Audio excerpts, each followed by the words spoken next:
आ जाएं।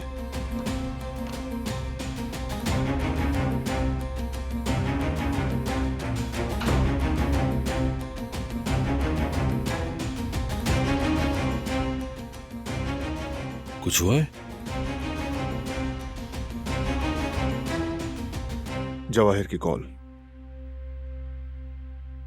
कल मिलने के लिए कहा उसे, मान गया वो।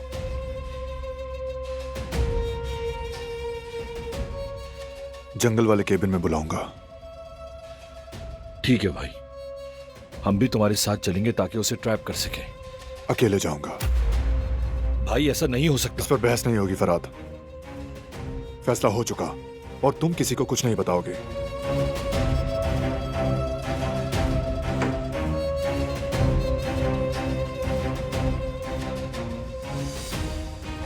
क्या हुआ बेटा, खैरियत तो है ना? क्या बात है भाई? कुछ भी नहीं।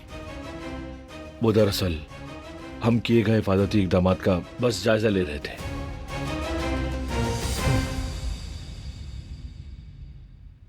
चाय तैयार है, जल्दी आ जाए वरना ठंडी हो जाएगी।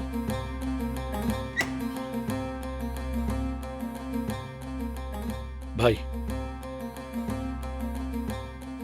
एक बार फिर सोच ले। खबरदार फराद, किसी को पता ना चले।